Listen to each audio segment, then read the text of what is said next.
G'day, it is the coach here, and this discussion, I have to put a disclosure down, it is only for the faithful. I'm here with Noe Aqino. I hope I got that right. Practiced it 100% got it right. like I'm looking at the name like, oh, I'm going to butcher this, and like, Noe Aqino. Oh, fuck. People know my pronunciation is hot garbage. But we are here talking about Stormcast Eternals. the new Stormcast Eternals book, and this is going to be one of the first of many videos. This book is massive, so we're going to have a couple of guests talking, and Noe has been taking names in the name of Sigmar for at least 2021. I've been watching you kicking massive ass the whole year running Stormcast, and I want to get your experience and your thoughts with this massive tome. And I know there's lots of builds, there's lots of options, there's lots going on. So, I'm just going to get your experience and your thoughts.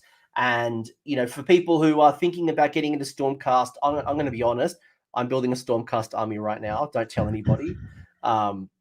It's my Armies on Parade army, but I am actually building, I built 2 Vindicators at the moment.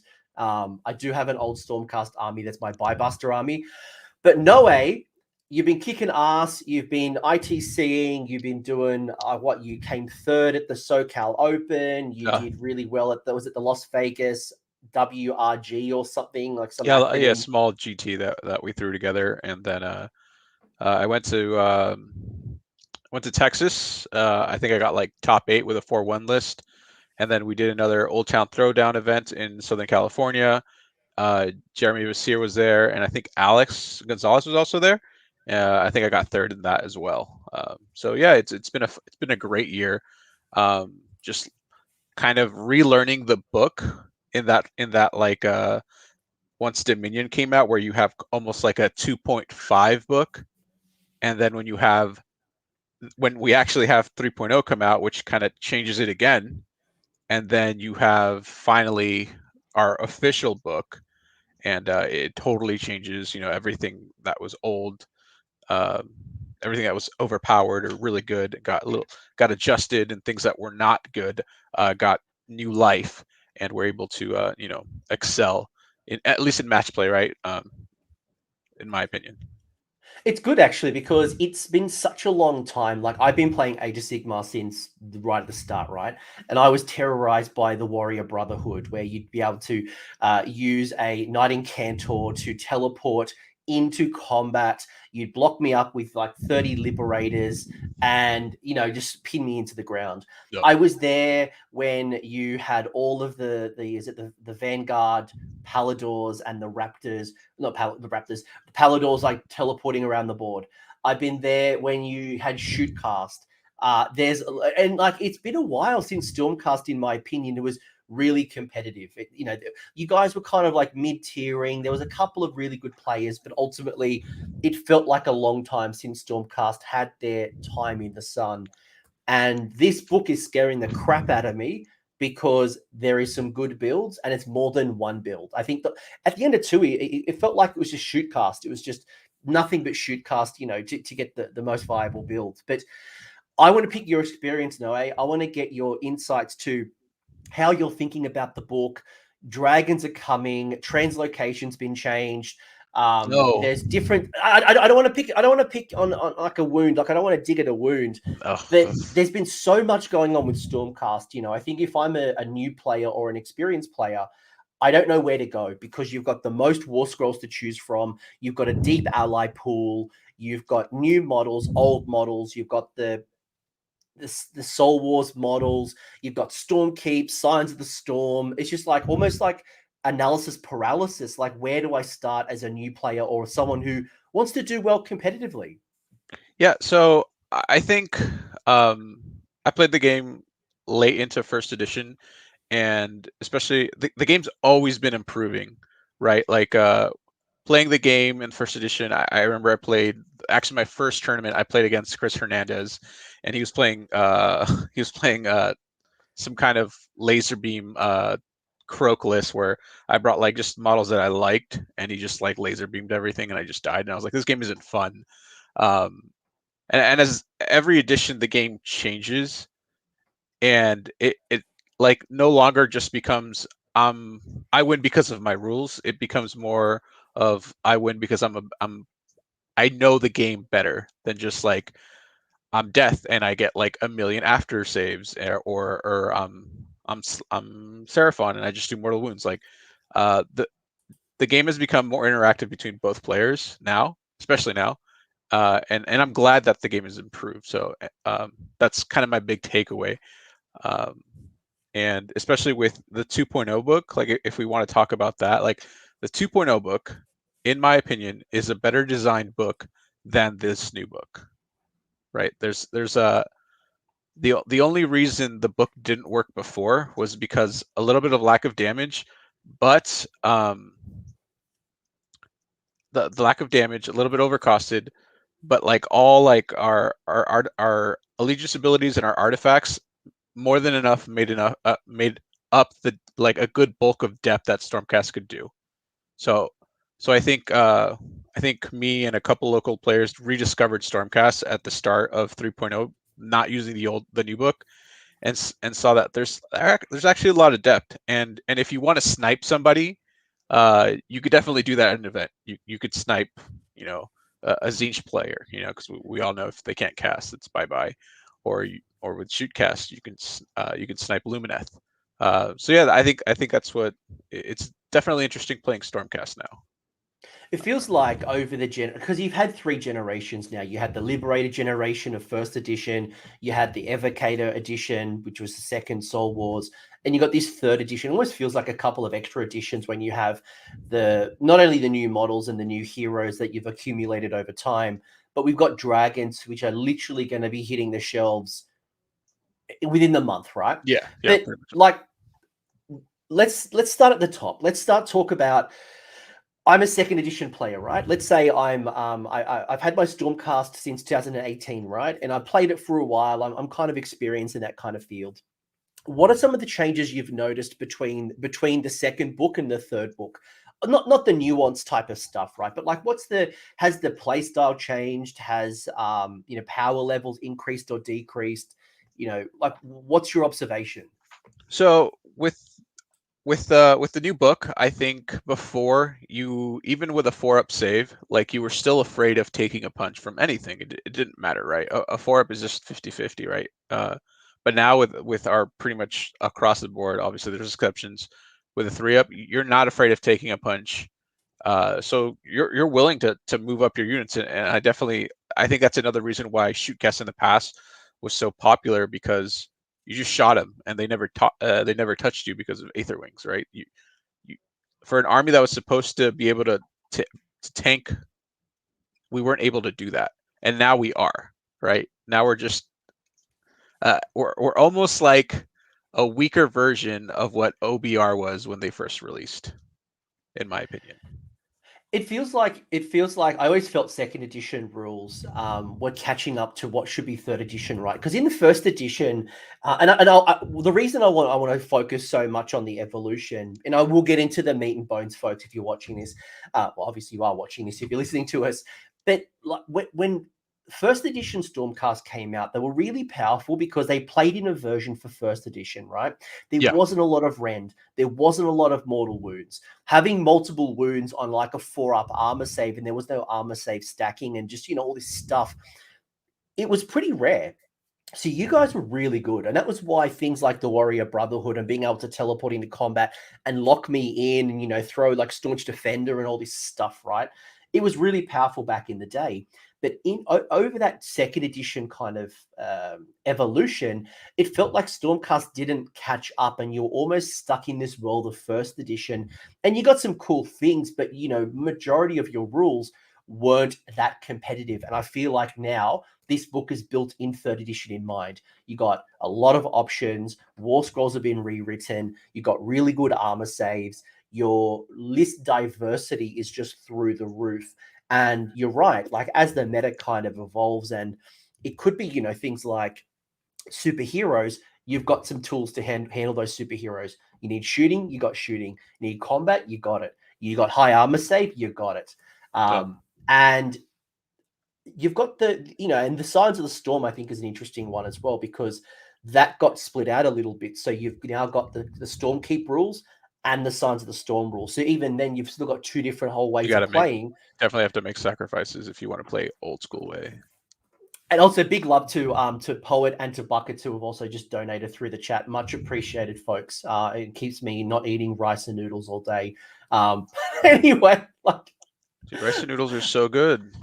I do love rice and noodles. Actually, I've been on a massive Asian kick, making a lot of like recipes from TikTok. But that is not the show we're talking about, unless it's what the Mortal Realms is about. Maybe. But Stormcast, right? Like, you got some cool stuff, and I want to unpack a little bit about like what have you noticed so far. So maybe I'll stick on some like rapid fire questions for you, just like, what have you found? So first off, what got you into Stormcast? You played it since Old Edition. Anything that's like got you to pick it up and resume in third? I think one of the reasons why I played Stormcast is because no one played them in my local meta. So I always like playing like the bad armies. I feel like you learn a lot from playing the quote unquote bad armies. I also played Sylvaneth, so that's why I stuck with them. And if I have to be the jobber in my local meta, then that's fine. It's no big deal. I think one of my biggest goals as a AOS player is to grow the community, and that way in the future, whenever Stormcast hypothetically now are in the limelight or in the sunlight, and I'm able to have a strong army, I'll be able to play someone who or more people and mathematically better players, right? So I think that's one of the struggles AOS has, especially in kind of the US, where we don't have a big focus of population like Europe, is where a lot of us, there is a good amount of AOS players, but we're kind of scattered out. So you don't always get to play the best people. And for me personally, that's what I want. Like, I want to play the best people and feel like I've learned, like I'm learning the game to a different level than what I have current mastery over.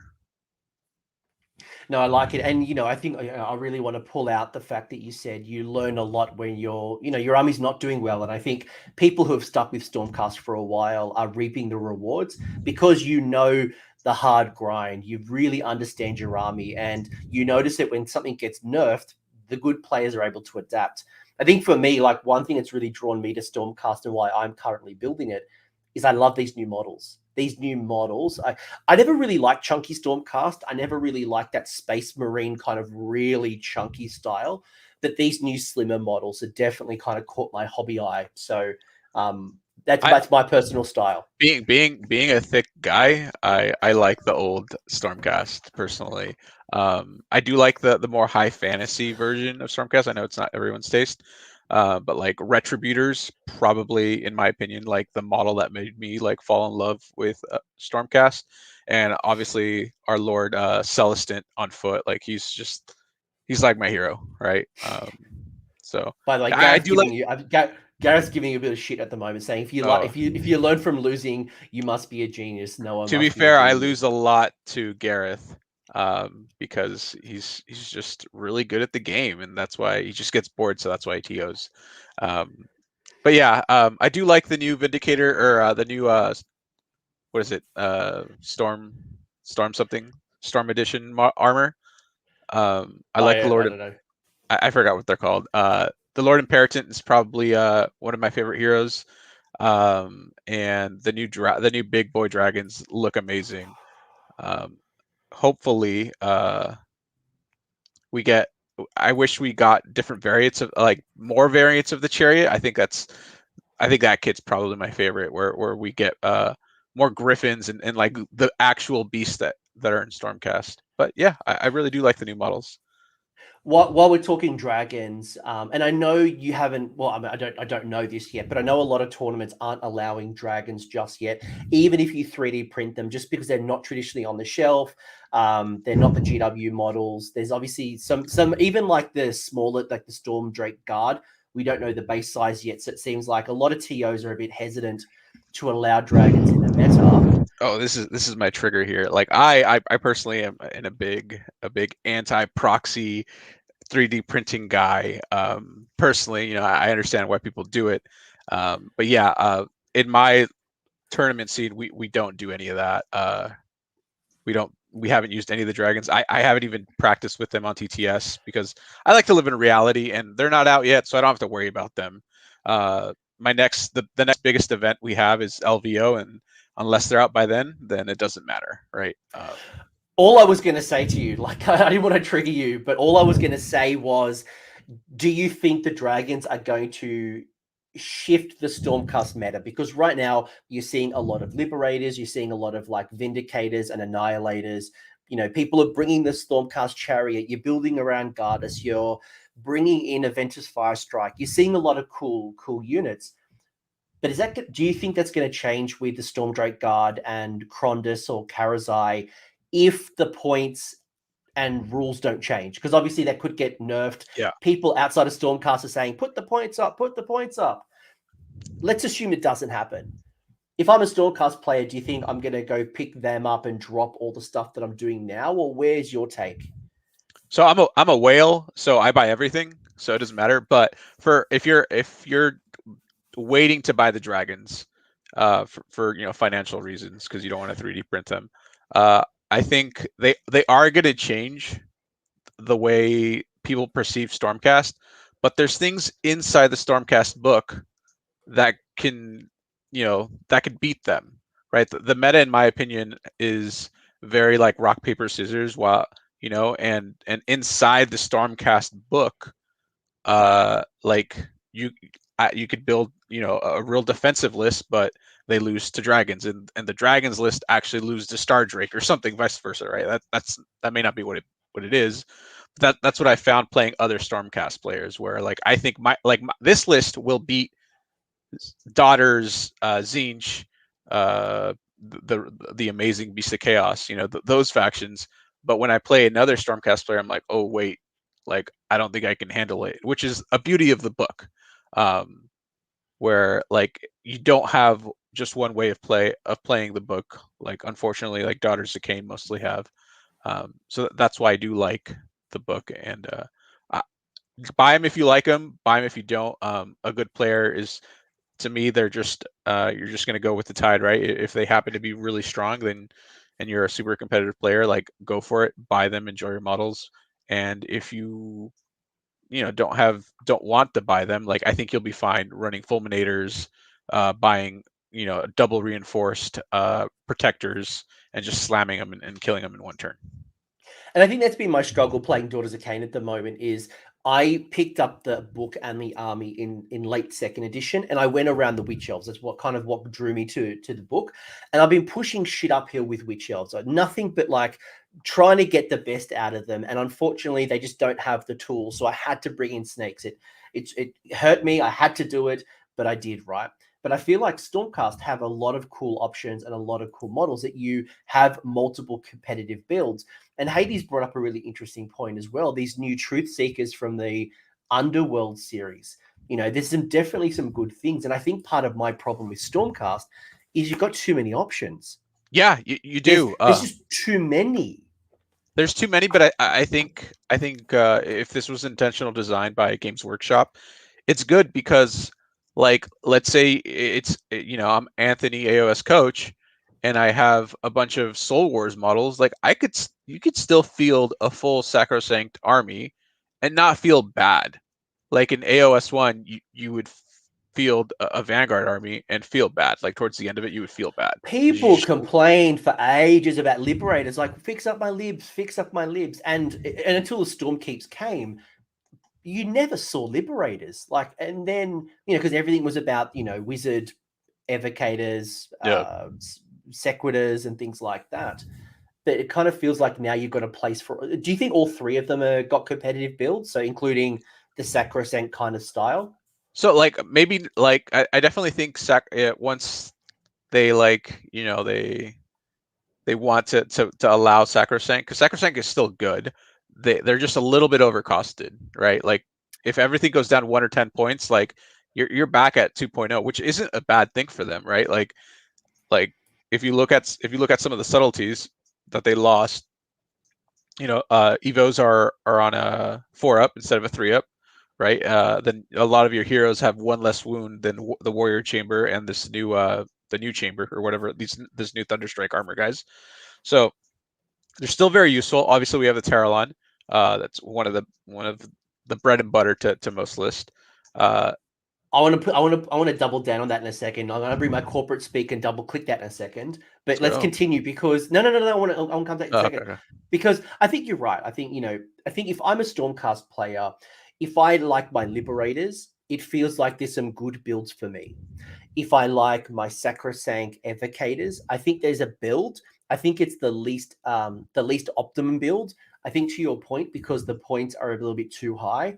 Yeah. And obviously the new stuff, the Annihilators, the Vindicators, the Chariots, all that stuff is good. So I think, regardless of which three you want to go with, there is competitive builds, but the Sacrosanct stuff, you're right, is probably a little bit too expensive at the moment. Yeah. Sorry. There's definitely models in each chamber that are either, like, for lack of a better word, poopy and really good, right? So like if we look at the Knight Relictor, he's actually like one of the worst models that we have, almost useless.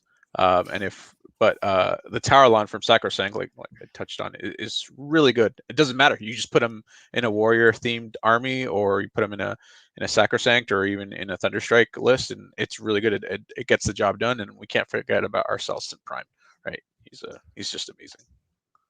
Well, you're right. Like with the, maybe this is kind of leading in because, like, the Taurolon, Aventus Firestrike, or the generic version, is it the Lord Arcanum on Taurolon or whatever it is? Lord Arcanum or whatever. That never saw play.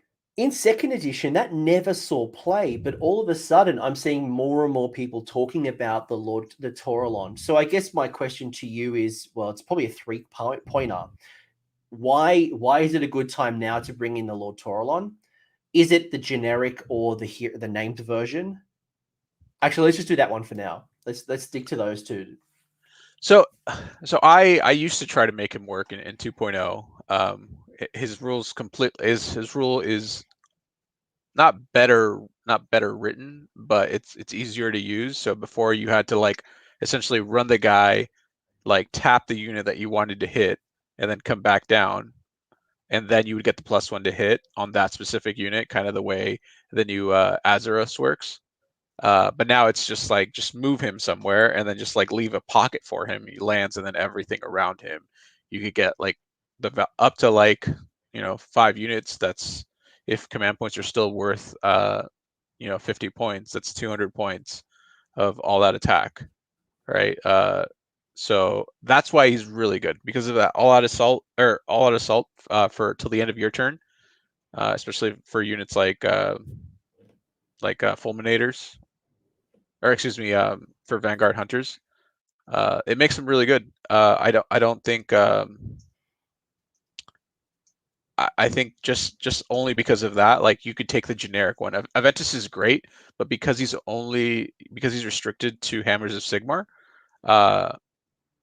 he's okay, right? If you can't really take him in a city's army, you have to take the unnamed one for that plus to hit to work in your Cities of Sigmar army.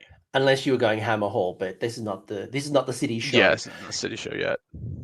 Is there other hidden units, or is there any particular units that you are now a big fan of?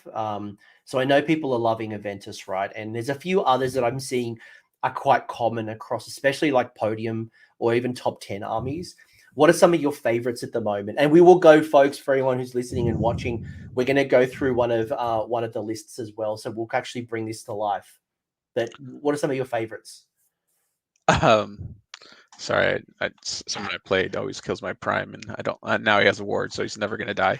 Are you talking about Nick? Nick's talking, Yeah, because that was one thing, right? Is the prime time did get a ward save. There's so many changes, folks. We're not going to go through every single change because there are small changes. Certain heroes lost their command abilities.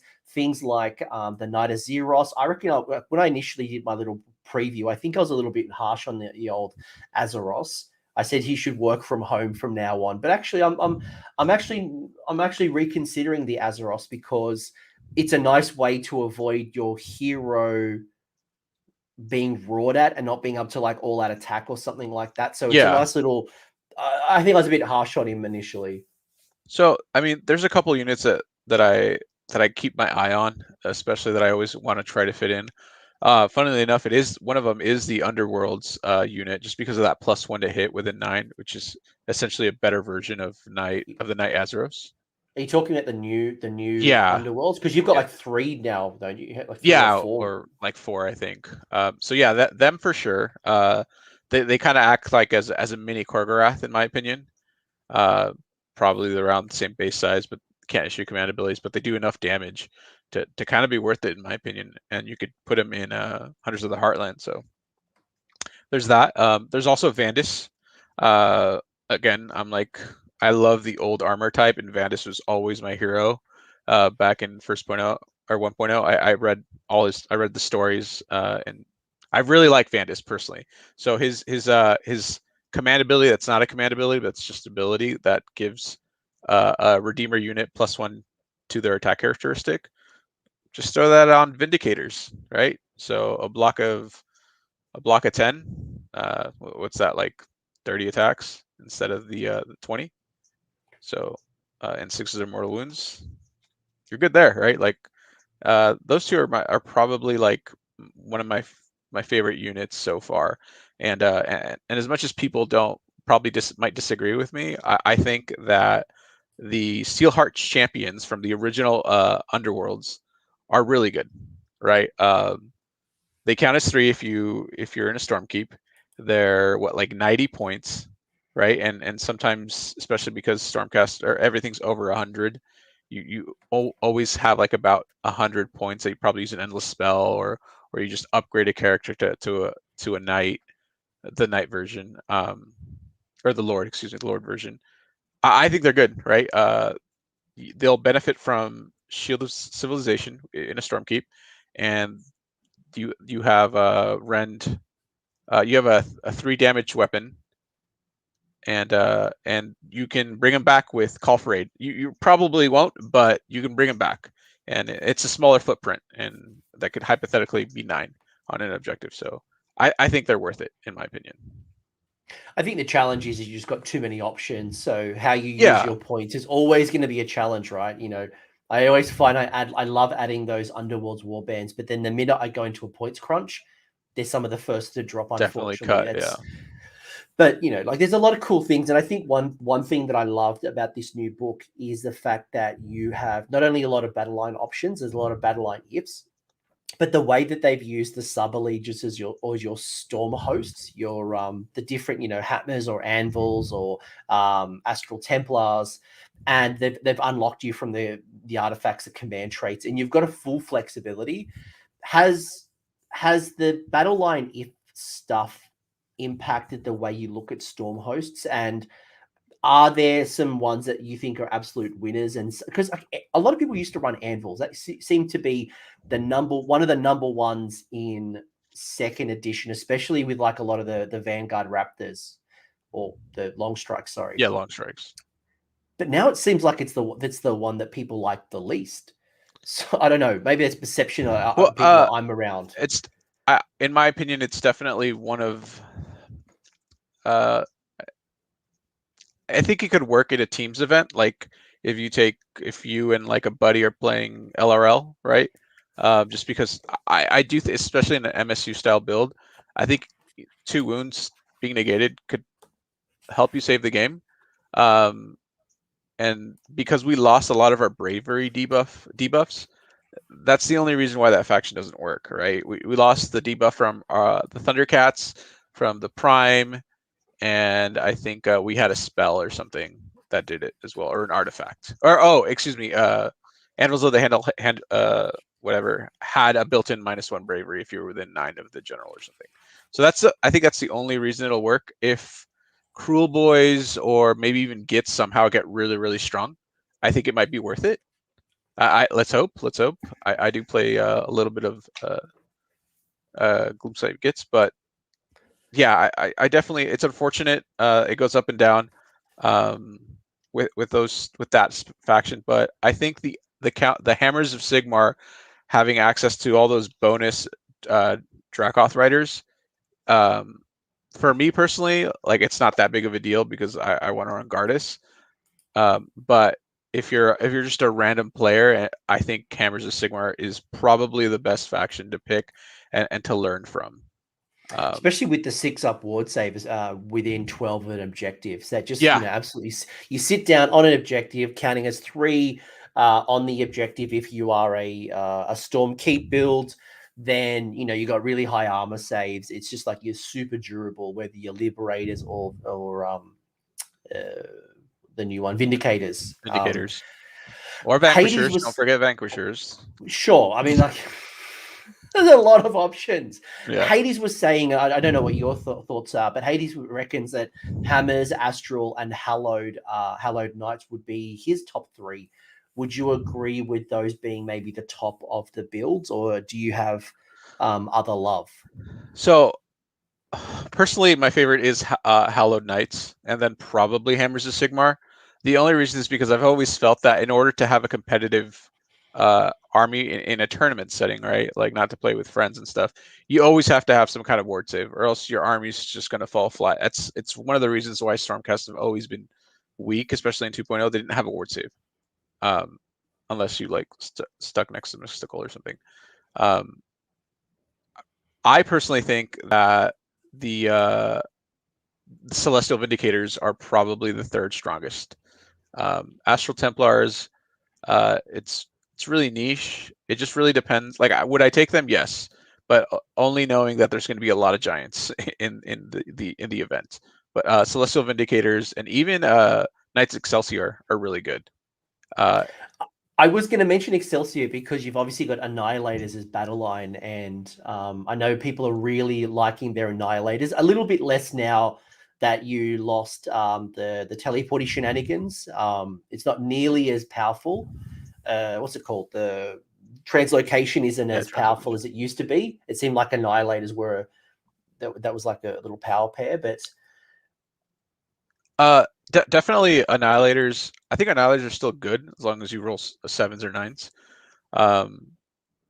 But the fact that if you have to pick, right, if you have to pick the really heavy hammer guy or the defensive shield, and if you're going to play Celestial Vindicators, you're gonna pick the big 2-handed hammers and just whack a unit. Which unfortunately, again, back to the internal competition, why take the 2-handed hammers when you can take protectors or retributors instead, right? More bodies, more wounds. It just depends.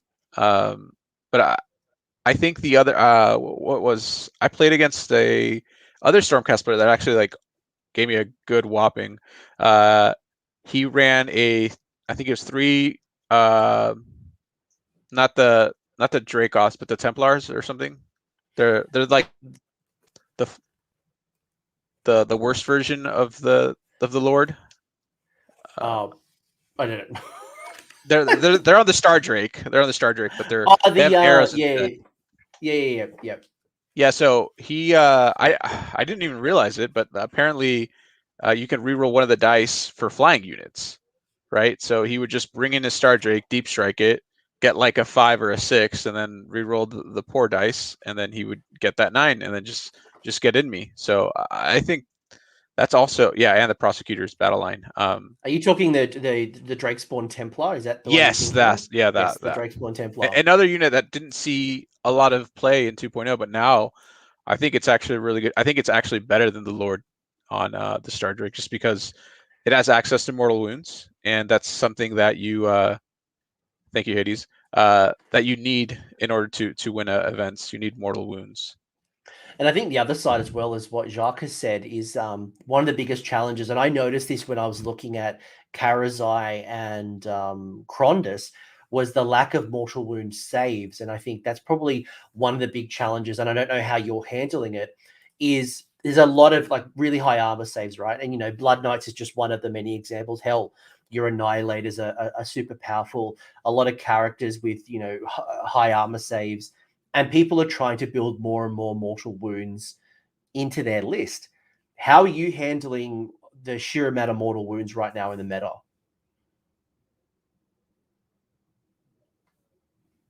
I think maybe Noe might be paused, or maybe it's me. Just let me know if it's me or if it's my guest.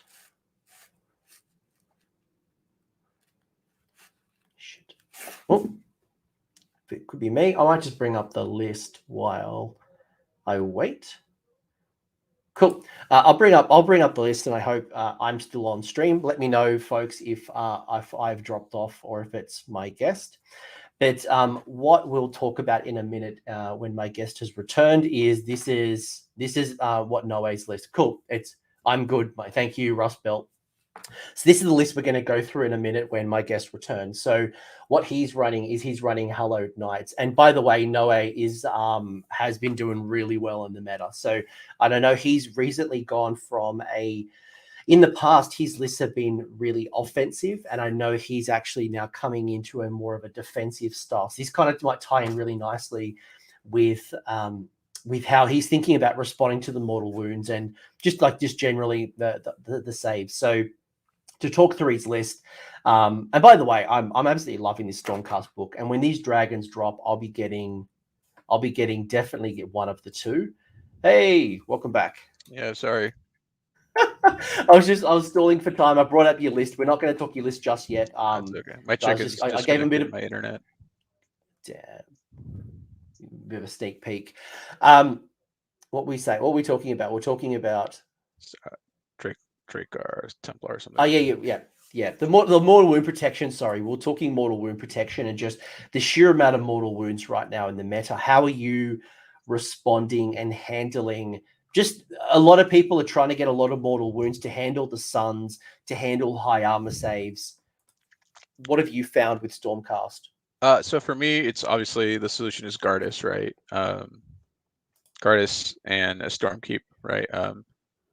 That's probably the best thing that I think that Stormcast have, unless you take a hyper offensive build and then just kill those units that are spitting out mortal wounds and destroy you. So that's kind of that's the only real solution that I've gotten. I have been experimenting with prosecutors and going in there and killing them, but I don't think they have the damage output, especially for their cost. When you say prosecutors, you're thinking about things like your daughter's bow snakes, your Lumineth archers, those types of cruel boys with their mortal wounds.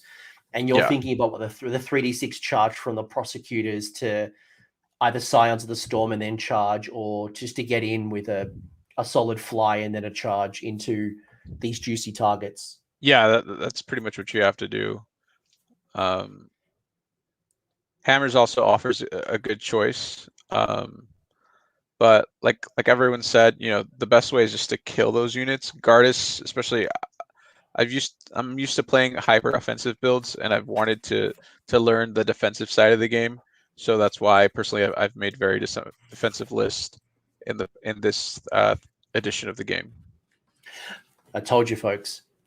As you dropped off, I was talking a little about your list, and I was saying that you went from a hyper offensive build to a solid defensive build. I told you guys.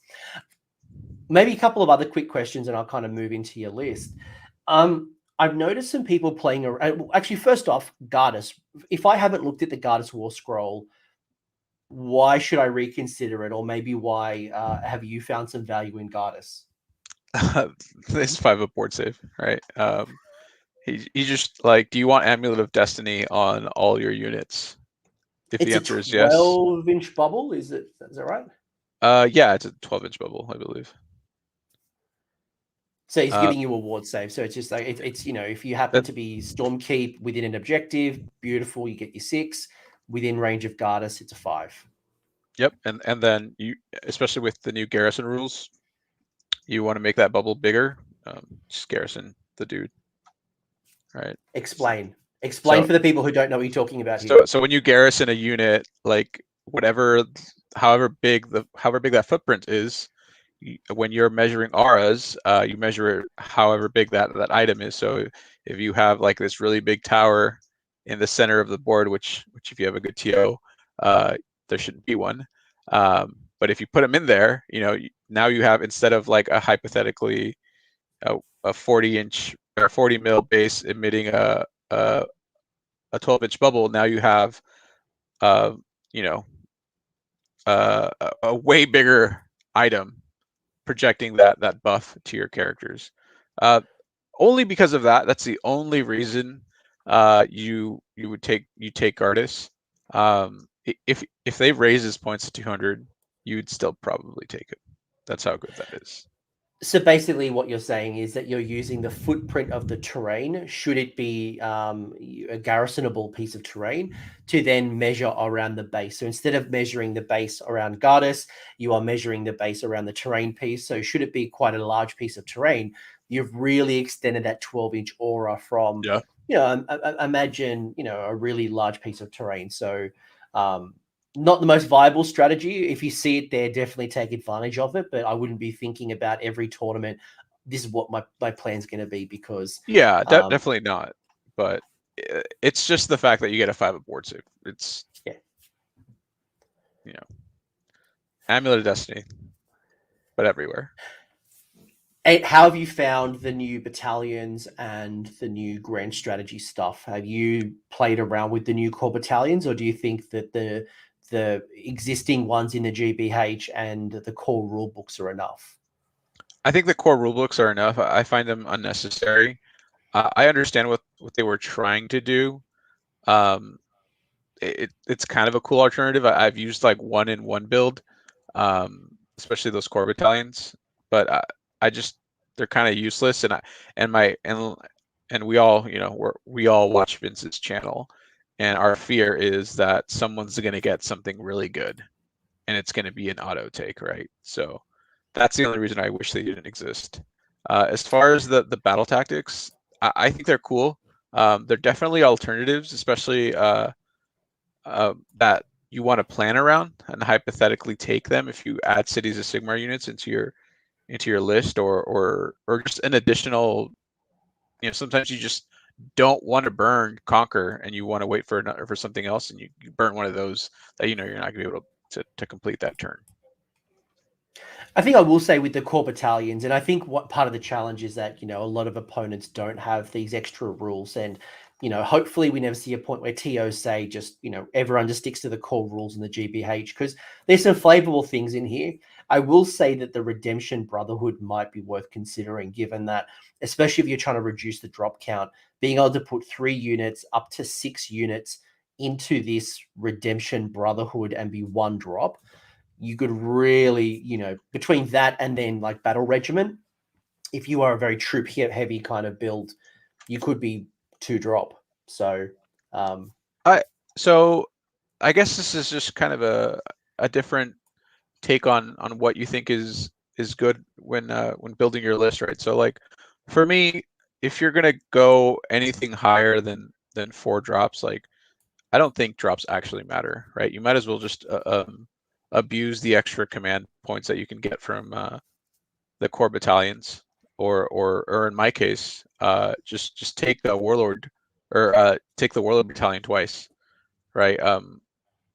I don't know like how other metas decide, or how people decide why taking first turn is super important. I understand, especially if it's a hyper offensive build, it's important. But if you're building something defensive like I do, I don't think it's very important at all. And I think the importance of low drops has diminished greatly with core battalions. yep, I would agree. I would agree wholeheartedly. I've never been a big fan of the drop game. I've been always comfortable dropping between 7 and 12. And to your point, if I'm not playing the 1 to 2 to 3 drops, it doesn't really matter. And I think it's more about having a good plan in your deployment, having a good plan. If I was given first, if I was taking first, what are my options? What are my tools? How do I respond to the meta? But I think there are some armies that really do benefit by going 1 to 2 drops. Stormcast probably isn't that one. Yeah, it just really depends on your list. Especially playing Hammers of Sigmar, like maybe that's a faction where you take Bastion and you abuse his redeploy. But realistically, unless you're playing a very high-end game, redeploys and deployment don't really matter.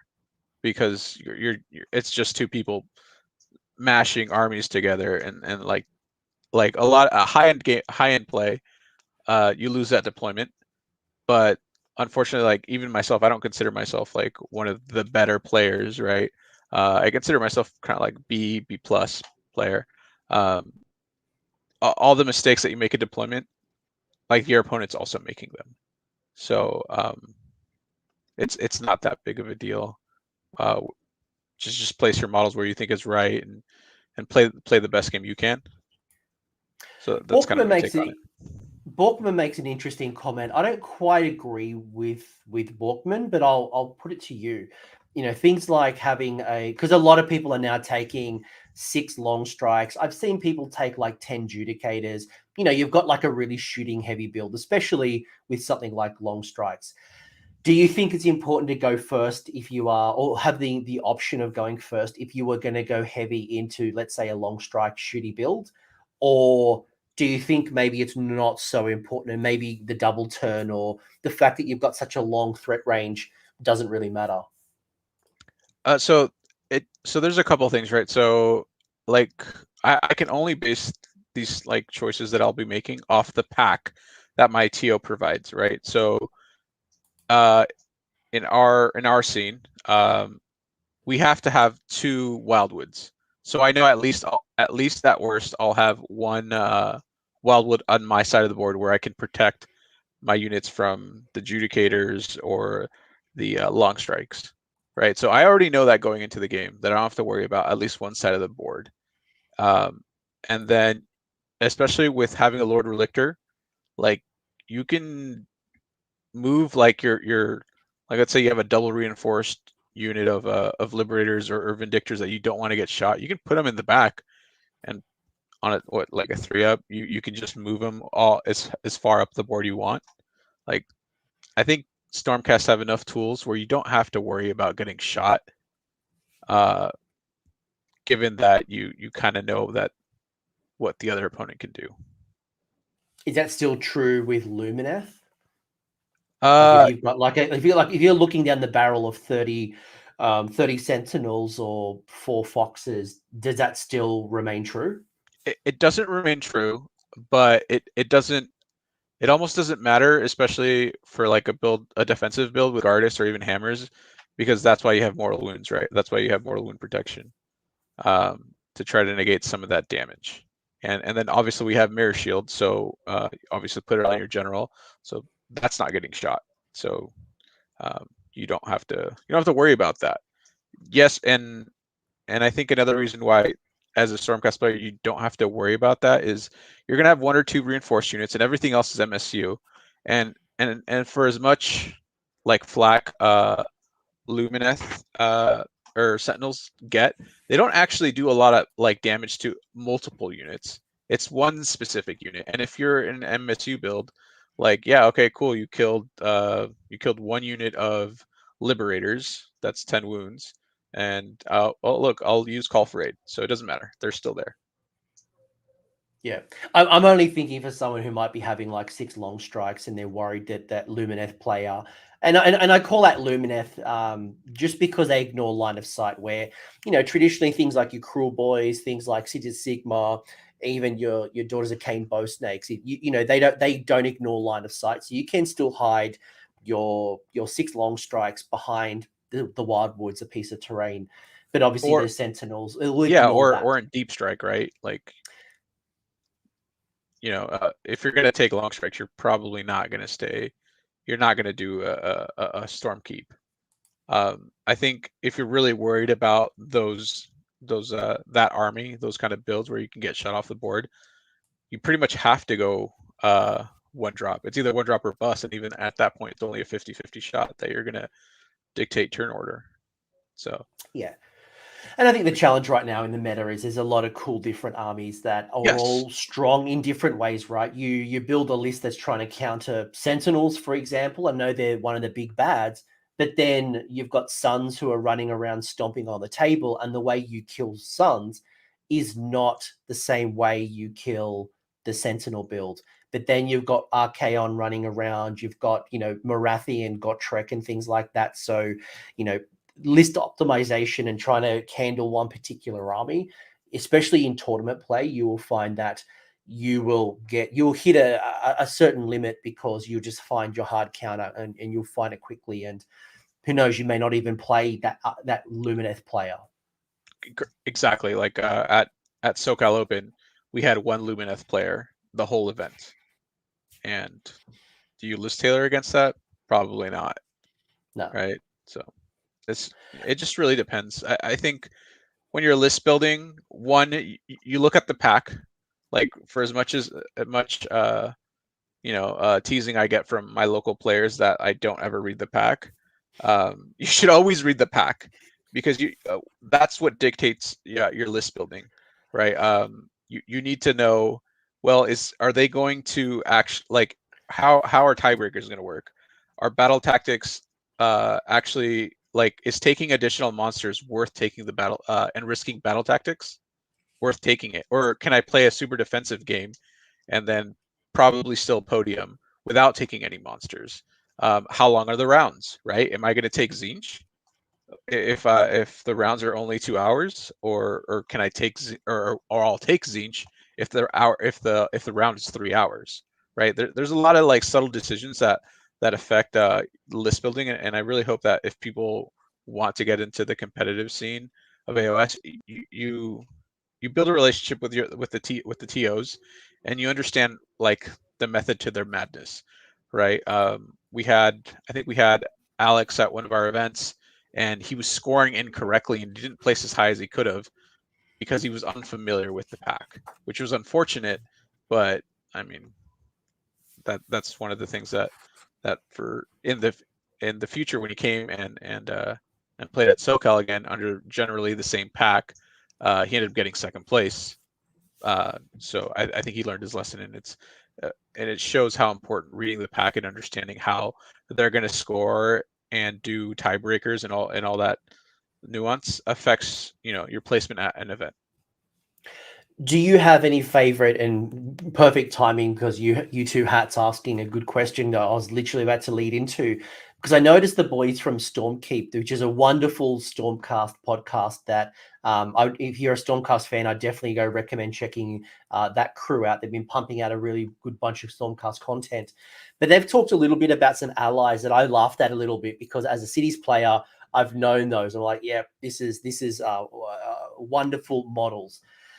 Are there any particular coalition allies that you would add or consider into your army? I won't steal your thunder. I'll let you kind of share first. Or any of your favorite allies? I think the only, just something that I probably will take to LVO, which is like the big show here in the West Coast, is probably going to be taking a battle mage, right?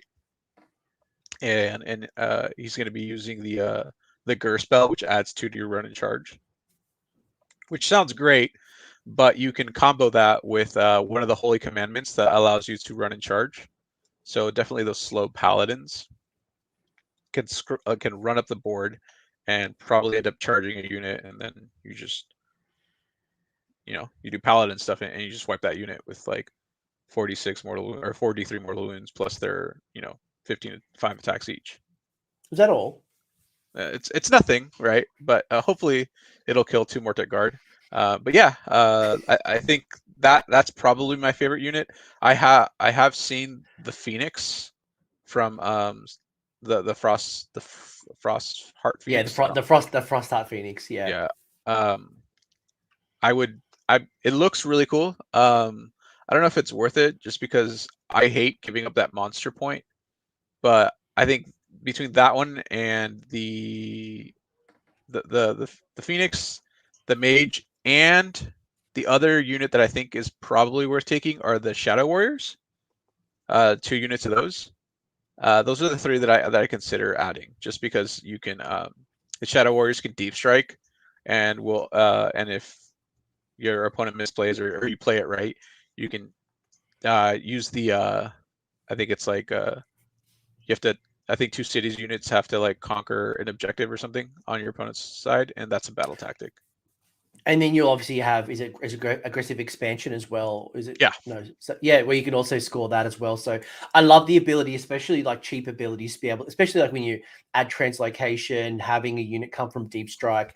You know, in some of my armies, I use things like Canary for that, something that has high speed.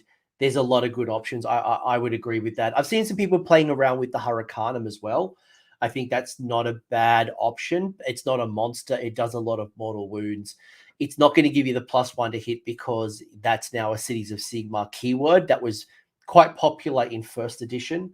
Yeah. I've seen some plays like pulling some Lumineth stuff as well. Things like I think Autumn's made an interesting point around like the Wind Spirit. I think that's an interesting model you could possibly bring into the list. I think it's the choices are endless with you lot.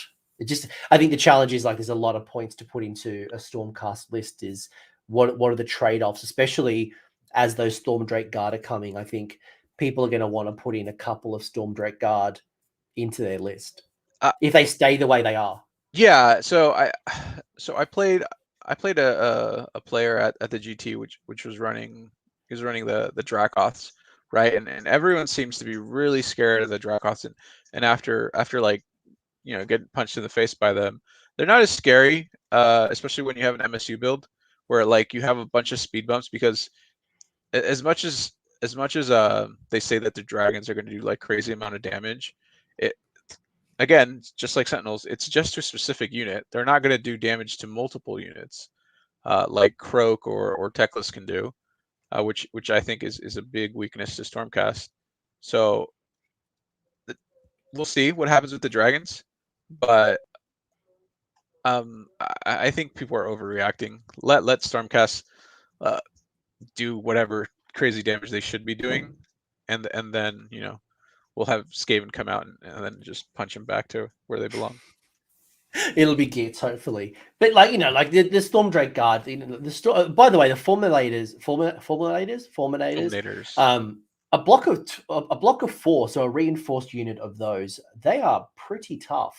Between the 6 wounds, the mortal wounds on the charge, they I played an opponent the other week and he just kept rolling 6s for his rally on them. Oh And it made my me gosh. cry. It made me cry. Yeah. I think he like rolled like 2 or 3 on a rally, like 2 rallies.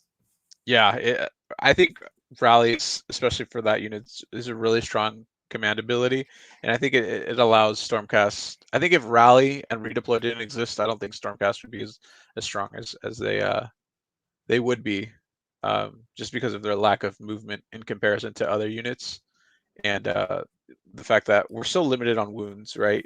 I think like if we look at other people's builds, uh, like a middle of the road build or a hyper offensive build, you're looking at like as low as 69 wounds to like even 85, which like just that doesn't like it just feels like you're just gonna get swept off by um, Kragnos or by Sentinels if you don't have a world save. So that's kind of one of my concerns. I think you're the first person to ever bring up the threat of Kragnos. I think. Oh, Kragnos is real. Like we Is he? yeah, Kragnos is definitely real. Because there's a lot of giants, and what kills giants, Kragnos.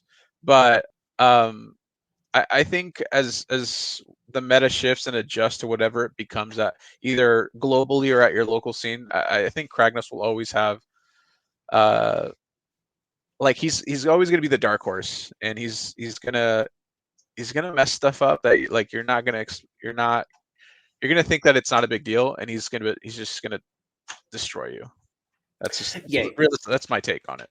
If you let him, he will destroy you. I think there's just a lot of things that can handle Craggy, especially like focus fire. He doesn't really have a lot of mortal wounds, save from memory. He's just like not.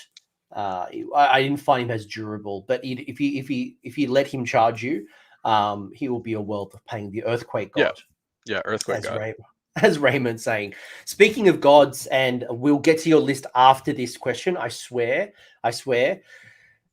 How do you handle some of the gods? Have you faced Archaon, Marathi, Alariel, any of those kind of like a bit of a pain point for you? So big like high value characters like that are always have always been scary to me in general, because I've just like I've encountered them at their peak. So like Alariel, you know, if I don't do it, especially like my builds, it doesn't do a lot of damage, right? So like I'm never gonna kill her, so I have to ignore her. Nagash, like he's just gonna spam Arcane Bolt, and unless I kill him, like I need to ignore him or I lose the game. I think they're good for the game. They act as kind of as a soft wall for most lists. Um, I don't like playing against them. Like I don't like seeing them across the table just because I feel like it worsens my chance. But I'm glad they exist. I think Marathi is probably the worst one to play against, just because of the damage cap that she has. Um, but everything else, you know, it is what it is. You have to live in that reality that they bring, and how they change your take on that game, where you're never gonna bring it down, just, unless like the stars align. Any tips you'd give people to handle Marathi or Archaon or Nagash? I guess they're probably the three that terrorize the meta the most. I haven't really seen a lot of Alariels. A lot of people with Techless. Well, I mean, Techless, you just got to shoot him and survive the rest of it. He's not that hard if you can reach him. But like with the big three, right? Nagi, Archaon, and Marathi. Any tips you'd give me as a Stormcast player? So for Marathi, it's kill everything else, right? Kill everything else but Marathi. If you have to trade into her, trade in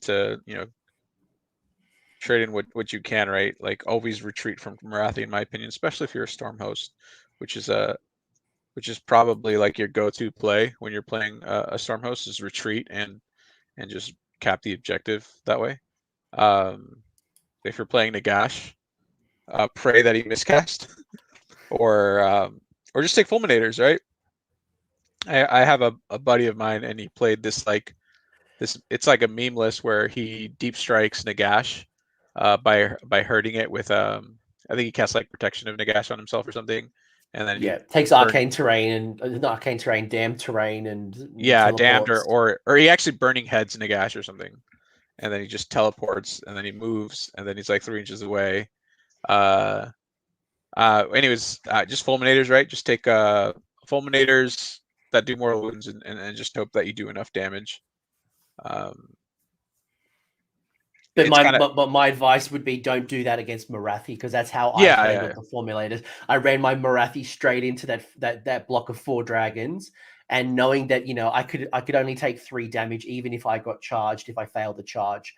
And, you know, she just like heart rendered through a bunch of your dragon cav. So, you know, one strategy is not viable for all 3. Yeah, which is great actually. It sucks as a Stormcast player, but it's great because you never want. At least I don't think it's a positive way to enjoy the game, only having one competitive build or one answer to everything, like we had in 2.0 with, just throw a block of 20 evocators into it, it'll die, right? And if it didn't die, then you lose the game. So that's kind of my take on that specific, on the gods. Well, let's look at actually look at your list, and kind of like we've talked a lot about it. You know, I'm seeing people like Rust Belt asking, you know, what type of spells you like. So actually, let's bring it all together and show off one of your many examples. So, folks, this is not Noe saying that this is the only way to play. This is not the one golden internet list that you're going to go win. I don't know, whatever GT you've got coming up. Obviously, season's a taste. If you like a certain, you know, style of build, to go build it.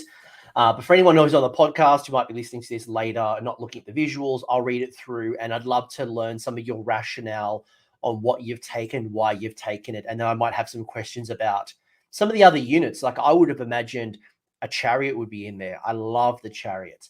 You know, there are things like, I mean, so anyway, you got Goddess, who's a named character, so there's no customization there. 2 units of the Knight Judicator with the Gryph-hound. You got the Lord Celestin, who's the general with the command trait Envy of the Heavens and the artifact Mirror Shield. interesting because I've seen some people question Mirror Shield versus, I think it's Amulet of Destiny. I think that people have kind of been debating those two. You've got the Knight Incantor with the Celestial Blades. You've got the Lord Relictor with the Arcane Tome giving him the Wizard. Also with the Azerite Halo and Translocation Prayer.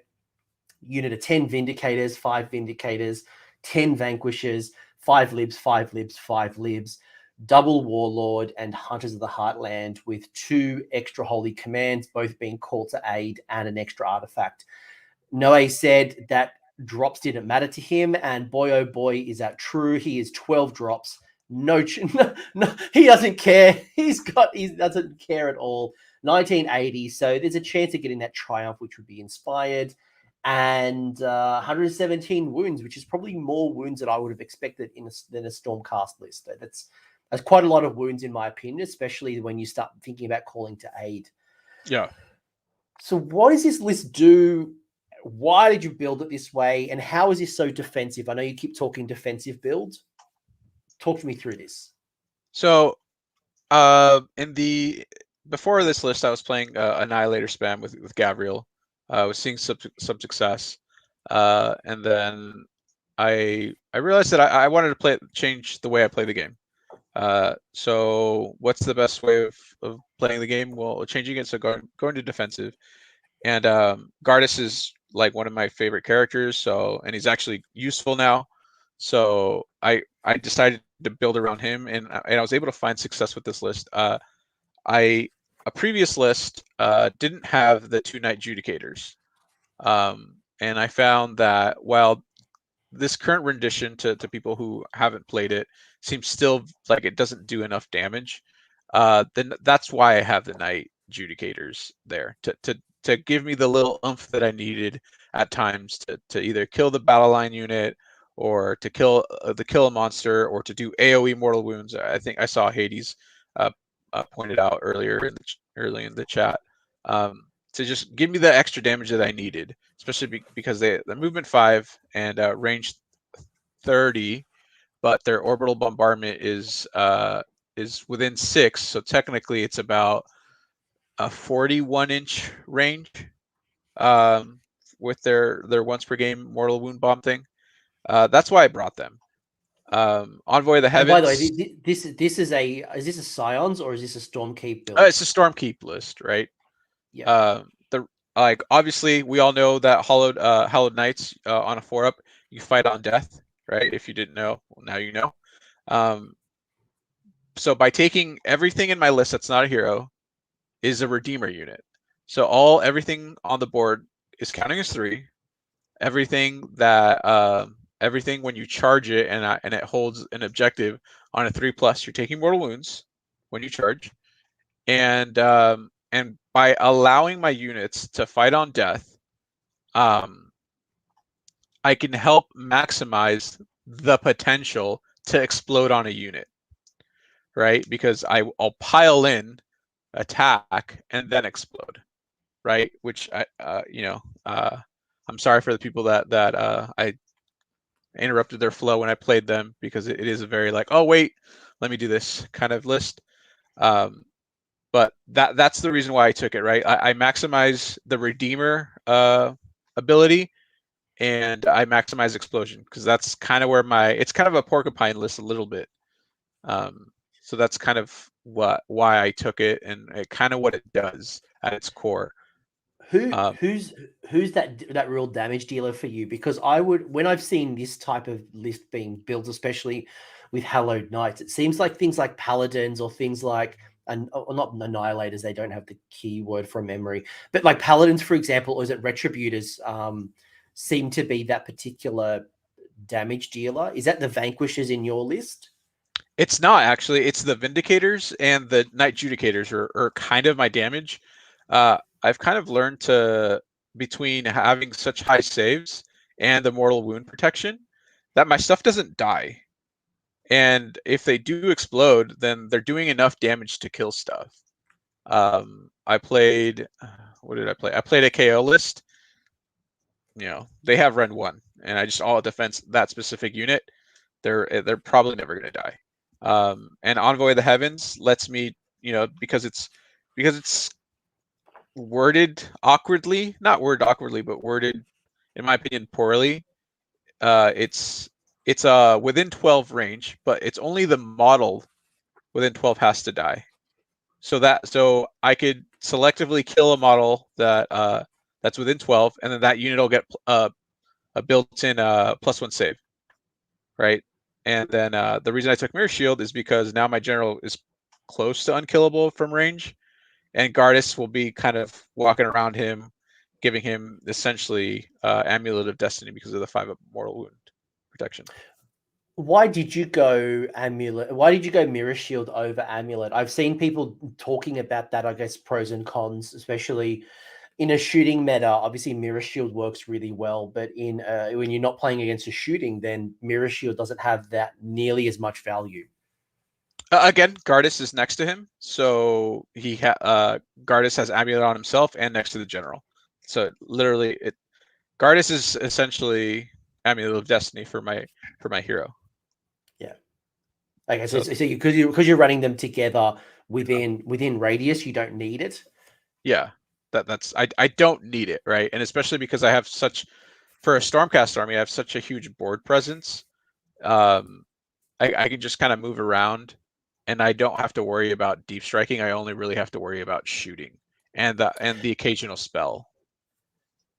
Like Jack from Rerolling Ones literally just dropped into the chat talking about his 50 shooting sentinels. So that would definitely that would be a bit of pain for your type of list. But that's a lot of sentinels, a lot. Yeah, but even 50 sentinels, right?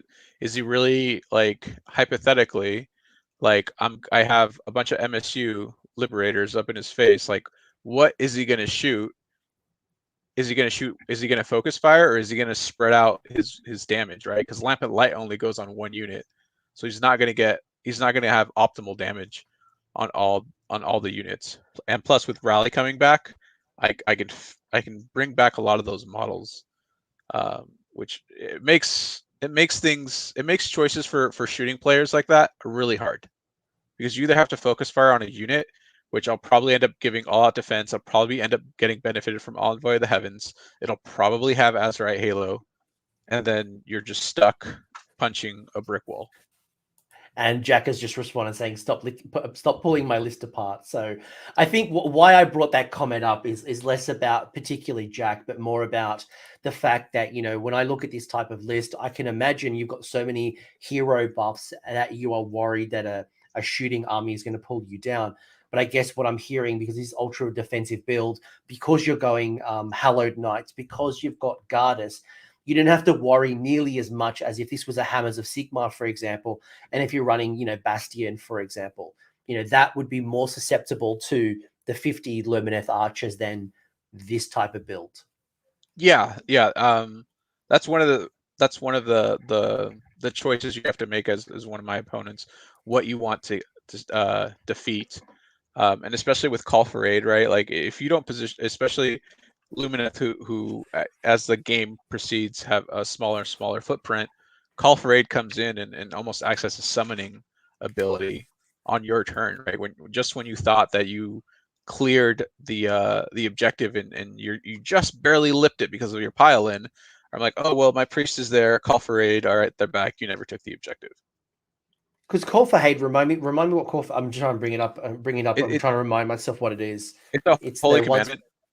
Once per game, and you bring back whenever a Redeemer unit is of 5 or less models is destroyed. Spend a command point, and it brings back the unit. Outside of 9, holy within 12 of a lord, and I think except for my knights, everything's a lord in my list. Jose is asking, can you do Holy Command twice? So, because GW's very,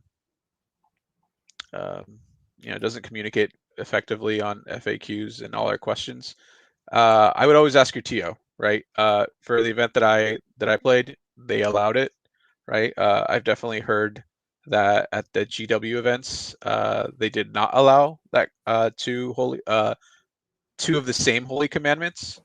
So always ask your TO. Either way, Call for Aid is probably the best one if you're going to to play Stormcast unless you have some kind of shooting variant. Then you take the double tap. And if I was putting you on the spot, if you were going to go to an event that said no to having a double holy command, a call to aid, would you take a different artifact? Would you take a different call holy command, or would you drop one of your warlords to go something else? I would still take the warlord, and I'd probably end up taking either, which people are going to think that I'm crazy, but I'd either take the modified, the improved explosion, or the run and charge. And I honestly want to lean into the modified explosion, which were they'd be exploding on 5s instead of 6s. So it'd be 30 dice on 5s. 5s are mortal wounds. So that's about what, like 6 mortal wounds probably, if that, maybe 5 on a unit, and then they're all fighting back, or they on a 4-up, half of them are fighting back essentially. So it's enough damage. It's enough pinging damage where like your opponent's just like, I've seen my opponent, especially when they play like a lot of monsters, like hero monsters, where they like instead of generating an extra command point or attempting to generate an extra command point, they keep trying to heal their hero, right? So I think it's worked so far for me, right? No, and it works for you, right? And that's the key. It works for you. And for some people, are like, this might be too defensive, or to the point of Oliver, why 10 vanquishers? Why not 10 more vindicators? And it's an interesting question. You could certainly do either way. Do you have a rationale on why you've gone the unit of 10 vanquishers? So the real reason, just between us homies, is because I want to prove people wrong and show that vanquishers can go 4-1, maybe even 5-0. That's the real reason. But just the threat of bringing stuff back on a 5-up, especially a big block at a 10, and them counting as 3 models on an objective, I think enough situations happen where that can win you the game. And in the last event, everyone killed that unit specifically every turn. Like it almost felt like they were targeting that unit, because just in case they come back, like if you don't like rallies on 6s, you definitely are not going to like them on 5s, right? And I definitely like when I've played against vindicators, or even anything that can come back, and you're counting for those three models on an objective, especially when is it turn 3 when you are counting as 3 on center objectives, because it's like turn 1, turn 2, it's home objectives, turn 3 onwards, it's objectives anywhere on the board. I know my target priority has been getting rid of those big threats before turn 3. Otherwise, they can just be really hard to shift. And I know when I played against 5 vindicators, like it's tough at times, but you can handle it. When you start going into 10, and especially if you are able to do the call to aid, I think I played Indrasa.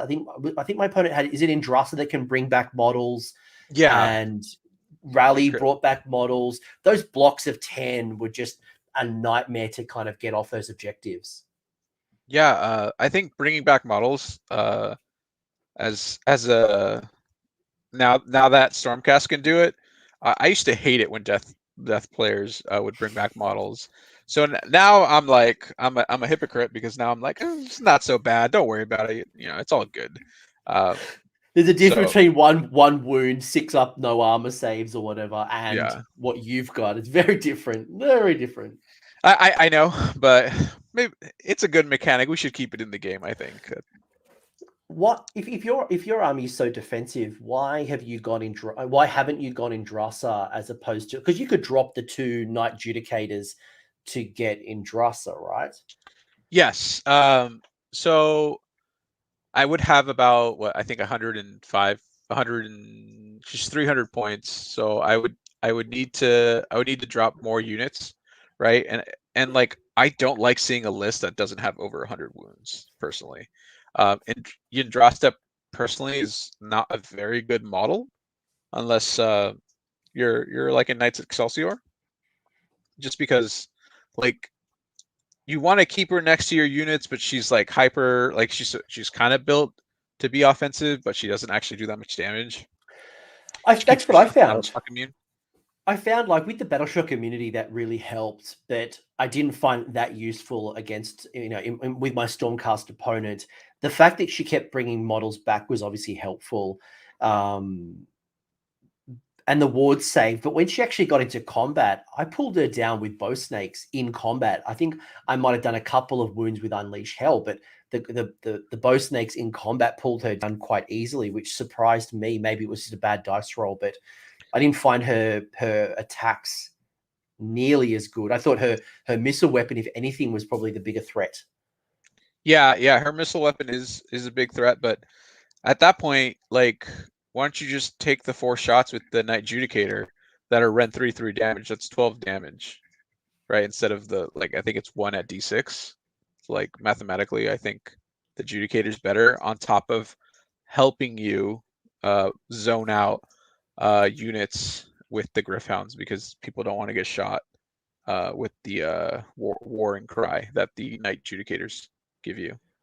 I think Mini Wargaming might have stumbled into the wrong chat talking about the Eye of Terror. Like, this is Age of Sigmar. It's good to see you, folks. Yeah, like I think when I look at your list, and I'll bring it back up for a second. I really like it. It's probably not quite my style. I'm a bit of a Timmy. I'll take the Prime. I'll take the Krondus or the Karazai.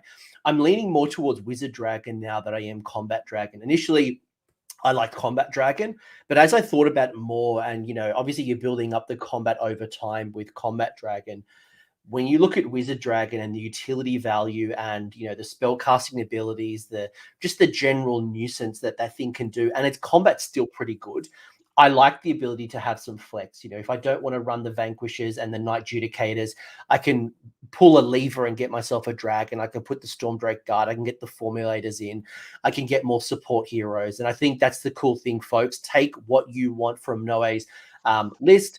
This is just one of many examples. If you really like Evocators, cool. Find a way to pop them in. If you don't want to run the Gardas because you don't want to run Hallowed Knights, you want to run Hammers, then you could put Bastion in and things like that. But I think that's ultimately, that's really what we're kind of doing, right? We're bringing together this really cool theory. Noe, anything you'd add to that? I do want to just want to say that Robert is right. Translocate. I didn't touch on this, but translocation or translocate is the best prayer we have. And if you're a Stormkeep player, it's mandatory, right? Because your units are so slow. And the translocate can win you the game. I think, and that changed. That was one big change, folks. You should remember is that in the FAQ errata that got changed. Initially, you could translocate then move. Yes. Now it's just now, and which is kind of why people are talking about things like the Gur Battle Mage to at least give you the +2 to the charge. Yep. When you translocate, right? Yeah. Or like I said earlier, take the Holy Commandment that lets you run and charge.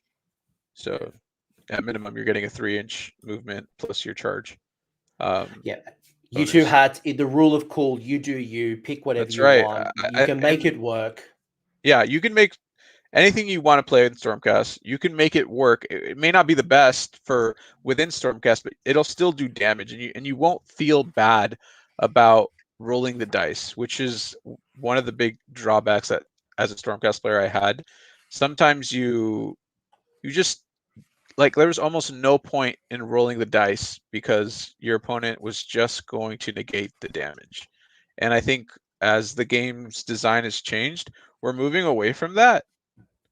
And there's a reason to roll the dice, right? And if you get ones, it is what it is. Is there anything that you would definitely not run? Like, I'm looking at some of them, and there's just too many choices, right? Especially with these small, like 5-6 wound heroes, from the Knight Arcanum to the Knight Incantor to the Venator to the Azeroth to like the Vexilla. You've got like so many options of small heroes. Is there anyone that you would not run? The only 2 heroes that I would probably never run is the Knight Relictor, which we talked about.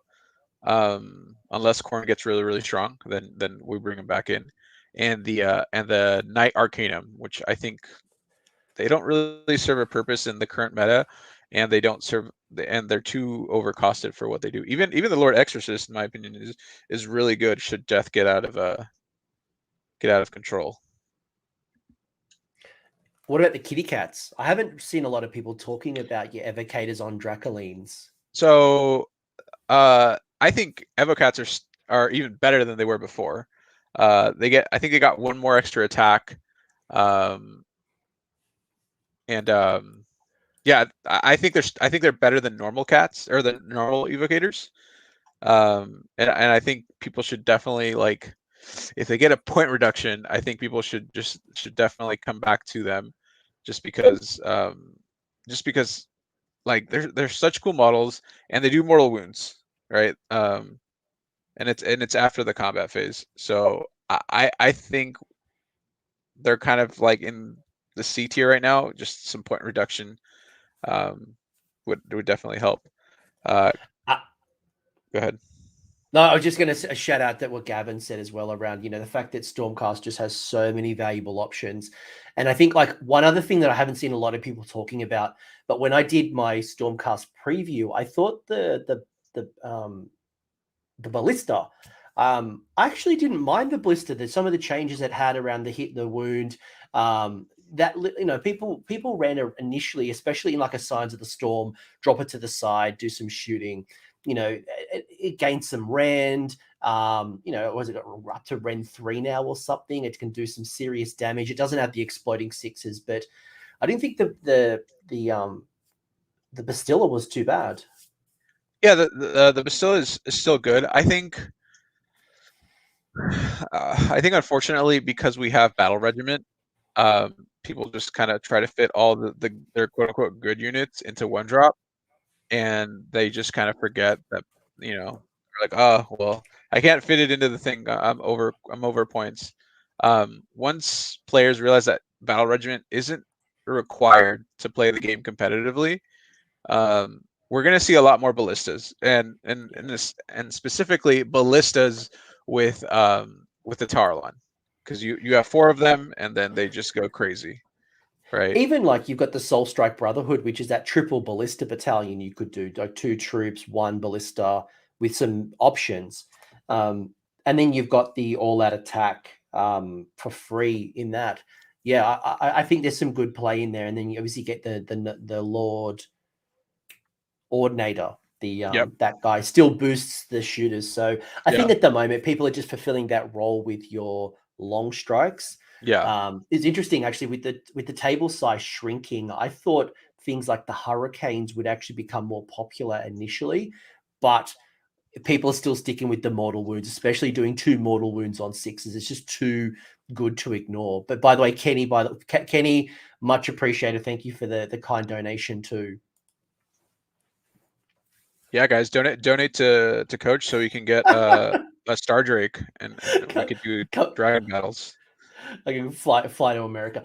Do you have any thoughts on the crossbows, like the hurricane crossbows? Because that for me, like I thought, like, because like the challenge that I always found in second edition is the board size just reduced the impact of the hurricane crossbow, and obviously we're in a mortal wound requirement at the moment with some of the meta, and I thought, oh look, with the boards kind of shrinking a little bit, maybe it's the time for the hurricane. I think it can be the time for a hurricane, but people just have to like risk it, right? And like we're all prone to like to bias and what we hear in our from our influencers, right? And if someone tells us that hurricanes are really good, like we're gonna be like, yeah, he said so. AOS coach said it's really good, and so did Honest Wargamer, so I should take him. And you will see success, right? But I think one of the things that I ask people to do is to experiment, especially at your RTTs, and play like wacky list and play units that you don't normally think will get the job done, and you would be surprised, right? Like one of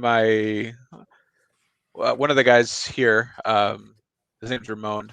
He actually, instead of bringing fulminators with his living cities list, he brought concussors, right? And I think he saw a good amount of success with them, and I really liked that. Like our local scene is experimenting with models that aren't deemed as really good, right? and then we discover things that like actually like yes, Teclis is really good, but this model like actually like shuts him down completely, right? And that's just kind of how our scene works, for better or worse. Especially if you're playing on tabletop simulator, I think that's probably a key. Like if you don't want to drop the points, like I'm imagining the poor person listening to this thinking, right, I box myself I could build either long strikes or hurricanes. Well, the internet's talking about long strikes, so clearly I built long strikes. That's fine. But if you have the option to proxy, if you have the option to tabletop simulator, to test, to try things out, you look at it, you've got so many great options. We haven't talked about the Praetors. We haven't talked about Aether Wings. We haven't talked about a unit of Gryph-hounds. There's a lot of different options. The Storm Drake, the Storm Strike Chariot. There's a lot of cool options. And I think this show could go forever. We could talk forever about Stormcast. I guess I want to wrap this up. I want to let you go do your thing. I want to do my thing. Is there any advice, any things that you think about with your play style that's really worked from your experience that you'd want to share with our aspiring Stormcast players? So I think as a Stormcast player, it's a great army to learn Age of Sigmar. It's a good army to kind of allude to you two hats, to just kind of bring in any ally and see how that model just works without any buffs. But as you're learning this, as you're learning Stormcast, learning their tricks, be aware of your local scene and how you can be successful in it, right? If high drops like mine do not work because everyone's super alpha-y and you're getting out positioned, then play their game, right? There's nothing wrong with experimenting and just kind of going with the flow or doing something completely different. Every scene, I've noticed has like their pillars that kind of guide the players along to how they think the game should be played, and just be aware of that. My scene, like we had an issue with people eating up too much clock, and we did things to rectify that, and now we don't have that issue, right? So just be aware as a player to make your scene better and bring more people in, and that's kind of my big take on AOS and on Stormcast. There's nothing you'll learn the game, but like grow the scene, and that way you'll play this one guy that you've never met. He'll probably become your best friend, and he's actually really smart, and you'll actually learn a different depth to the game that you didn't have before. You're such a nice person. I love this community building theme, and I think Stormcast is a great army to do that. I think if you want to just learn the game and you're listening to this for the first time because you picked up Extremis or Dominion and you're learning the game, you're in a good spot. I think Stormcast is quite forgiving. Pleasantly, I can now say that if you are competitive and you want to go podium, if you want to top 10, 4-1, win more than you lose, Stormcast is now in a really good spot that allows you to do that. I couldn't say that a year ago. I couldn't say that 2 years ago. It seemed like Stormcast were kind of on the middle to, kind of the middle build, and there was certainly one or two ways, but I've seen really cool lists where people are spamming chariots. Well, lots of chariots. I'm seeing a lot of lists that are doing lots of shooting. I'm seeing a lot of liberators. I'm not seeing as many evocators and sequitors, but you're seeing a lot of different builds, and you're seeing hammers, you're seeing Excelsior, you're seeing Hallowed Knights, you're seeing lots of different builds. So this is why we're going to do multiple versions of this video. I'm going to grab a couple of people. Ramon, I've already mentioned. So, you mentioned him. I'm going to grab him on the show, and we'll do a couple of these to kind of pick up some hints, tips, and tricks. And I think if you're in a meta that's got a lot of Gargants, I think, the way that you build your army probably is going to change a lot. You might need more screens to kind of block things off. You're going to need maybe you have more Signs of the Storm to kind of block them off, as opposed to walking up the board and, you're not going to get there in time. Would you? No, yeah, you're completely correct there. Stormcast are always going to be a B+ tier, but they're assuming that we keep our current power level. You're going to be given the tools to kind of go with whatever's strong and fight against it. And the old book did have that. It's just you just had to go really hard in one direction, to negate that one specific list, and now it's not as taxing. Any shout outs, anything you want to kind of bring us home with before I go make some lunch? Oh, I want to thank Robertitos. They make the best burritos here in SoCal, and for anyone who's in the Southern California area and or Vegas, we have a couple events here. The big one that we care about is Las Vegas Open. It's hosted by Scott Reed, great TO. I think we're over 250. Hopefully we can beat the Australians and have the biggest AOS event ever. Well, so if you guys, just join us. 240 was our biggest. So if you crack 250, you are technically the biggest. It's either you guys or Bobo. So we got to set the bar really high and be the best, because America #1. Well, I was actually almost thinking about coming to LVO now that my borders are closed, open. Sorry, but it's actually the same weekend as the 100-player GT that I'm running. So maybe literally, I was hoping like maybe it was like the week before. I'm like, oh, I can sneak over. I'll come back. I'll run a GT. You know, like that's maybe you'll come to Noe Aqino, and if you come to Noe Aqino, I'll put you up in a nice room. Well, at the moment, it might be like the Warhammer Open Texas. I got to find like flights that are good for me. Like I don't have to like fly to America. Then I'm like on another 5-hour flight to get somewhere else. But the last thing I want to share is I have been wearing my Griffhound Appreciation Club shirt. So I am all in on Stormcast. I am building Stormcast, and I can't wait. I'm loving these new models. But give me the dragons. I say this. But I'm a bit worried about when it hits the table. Have I summoned like the greater demon of hell? I mean, we live through Slanesh, we'll live through dragons. I'm in Sydney, by the way, Ali. I'm in Sydney, the greatest of all of the Australian cities. I don't know what, Vinny, I don't know what that means, Dragon Ball Z. Anyway, Noe, I know what Dragon Ball Z is. I don't know what your reference is. Noe, thank you very much. Much appreciated. I see you around the tournament scene. You're kicking ass. Say hello if you are in the ITC type events. You seem to be quite popular around those.